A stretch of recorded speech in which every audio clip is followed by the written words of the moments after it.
안녕하세요. 역사 인문학 강사 박순혜입니다. 여러분 문학책 좋아하시죠? 문학은 우리 한 시대를 비춰주는 프레임, 즉 창문이라고 합니다. 자, 오늘은 호메로스의 일리아드와 오디세이를 통해 고대 지중해를 산책하도록 하겠습니다. 우리는 아시아에 살고 있지만 또 문학을 통해서 저 멀리 그리고 그 따뜻한 지중해에 또 우리가 주변 여러 나라를 만나는, 그래서 여러분들 여기 보이시는 자 우리 호메로스 여러 가지 이야기가 참 많습니다. 그래서 우리가 여러 논문에나 여러 또 이야기의 책에 어떤 곳에는 이분이 하다 우리가 또 눈이 보이지 않는다, 음유신이다, 아니면 일리아드와 오디세이 또는 일리아드 또는 이제 일리아스라고도 하죠. 여기에 바로 이야기와 작가가 다른 사람이다.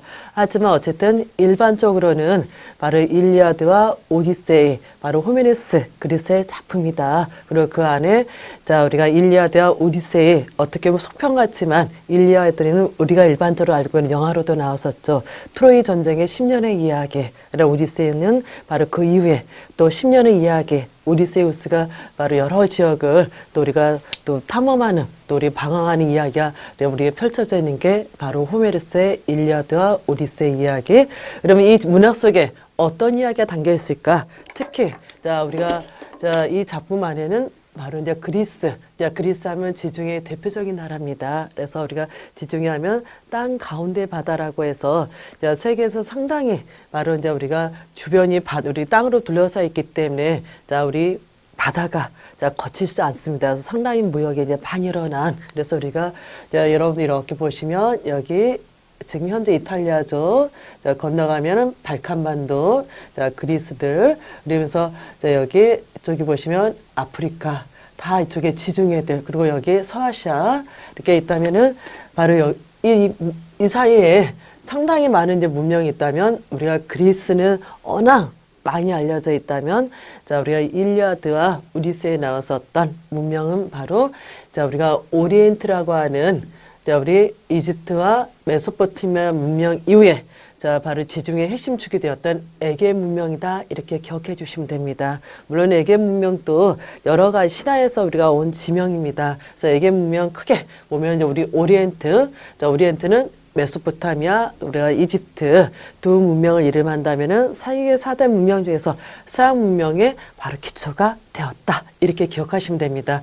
자, 그리고 에게 문명은 크게 두 가지를 나눌 수가 있어. 하나는 크레타 문명이라고 하는, 또 하나는 미케네 문명이라고 해서 자 바로 그리스 이전에 자 우리 지중해에서 하나의 중심축이 되었습니다. 그래서 우리가 크레타는 자 우리가 크레타 섬을 중심으로 했었던 자 우리가 미노타우로스 이야기, 크노소스 궁전 이야기가 담겨져 있는, 그리고 이제 그 이후에 크레타 문명 이후 우리가 또 중심축이 되었던 이들이 바로 미케네 문명들. 그래서 우리가 자 일리아드, 오디세이는 바로 미케네 문명과, 즉 여기 보시면 자 크노소스 이야기, 미케네가 여기 있죠. 그리고 여기 어딥니까? 트로이. 그래서 여기 트로이는 지금의 터키에 있는 지역입니다. 그리스에 있는 지역이 아닙니다. 그래서 바로 여기 미케네와 트로이의 자 바로 전쟁 이야기다. 이렇게 보시면 됩니다. 왜? 우리가 항상 고대부터 현대, 아마 미래의 모든 분쟁은 경제적인 우리 분쟁에서 비롯되지 않을까. 그래서 우리가 전쟁은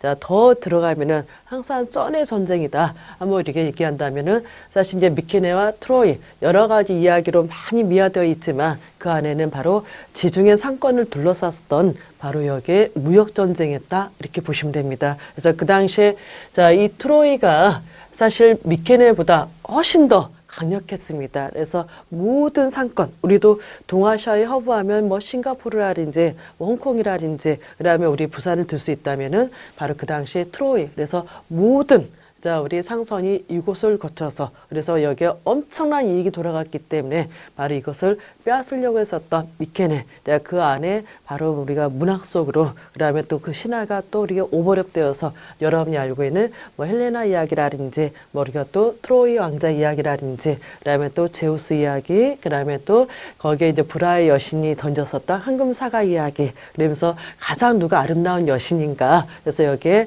바로 헤라 여신, 그다음에 아테나 여신, 아프로디테의 여신이 다투었던 이야기가 바로 나왔습니다. 근데 여러분이 아마 이 책의 원본을 읽어보시면은 뭐야 이게 책이야 뭐야 내가 알고 있는 책이 맞나 틀렸나 이 출판사가 잘못됐나 아마 이런 의문을 가질 겁니다. 왜? 사실 우리가 거의 자, 우리가 고대시대 때는 거의 우리가 구전으로 전해지다가 어느 정도 있었을 때 이렇게 정리가 되어서 자, 우리 문학 속에 나오기 때문에 우리가 알고 있는 것들이 체계적으로 이렇게 나오지는 않습니다. 하지만 우리가 또 끝에 일리아드에 우리가 끝부분에 트로이 전쟁의 마지막 이야기야 인간과 신들의 이야기가 진하게 들어있는 그래서 아마 여러분이 자, 우리 일리아드와 오디세이를 읽어놓으면은 어떻게 보면 우리가 소스, 하나의 소스로 여러 가지 멀티 소스를 우리가 펼칠 수 있는 콘텐츠를 펼칠 수 있는 그래서 우리가 뭐 서양뿐만 아니라 우리들에게도 아마 커다란 우리 마음속에 하나의 씨앗을 심는 게 바로 이 작품 그리고 그 속에 들어있는 바로 그리스 이전에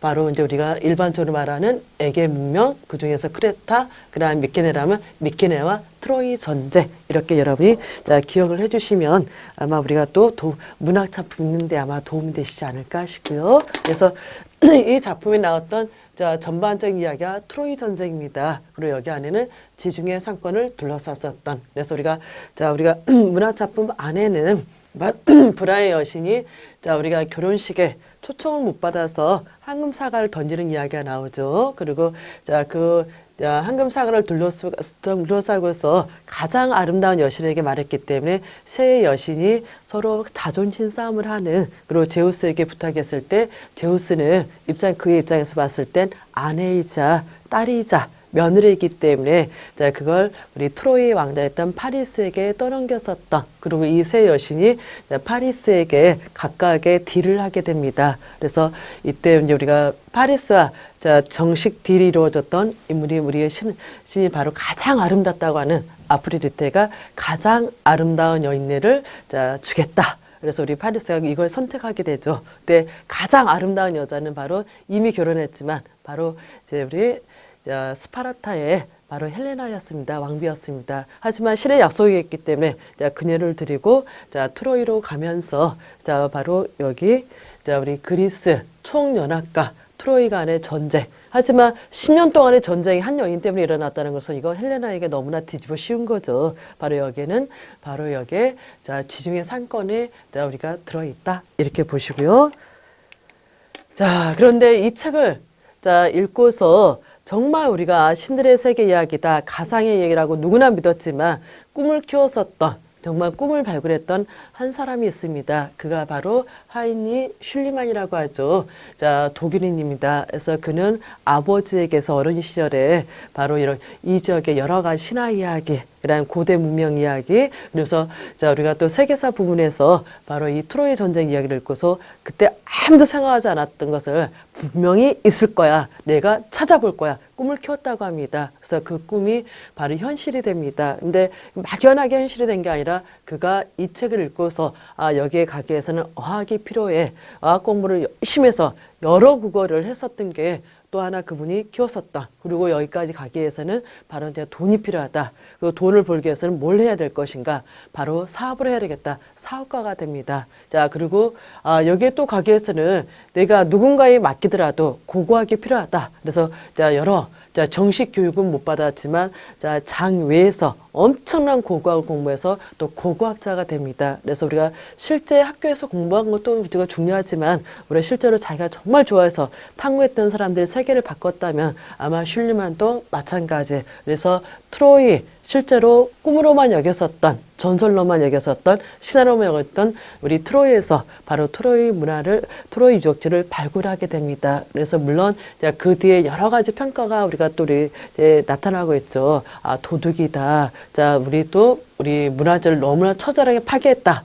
여러 가지 이야기가 나오고 있죠. 왜 거기서 우리가 또 출토된 많은 것들을 독일로 가져가고 가인 소장품화 한 곳도 있습니다. 하지만 우리는 여기서 책 한 권이 주는 우리가 힘이 얼마나 대단한지 한 사람의 꿈을 키우고 그다음에 그걸 실제로 뭔가 여러 가지 펼칠 수 있었던 여러 가지 있다면 이면으로 볼 수 있다면 일리아드와 오디세이 그러면 그가 바라보는 일리아드와 오디세이 그 여기 안에 무엇이 있었을까? 일리아드 안에는 바로 우리 트로이를 침략에 섰던 미케네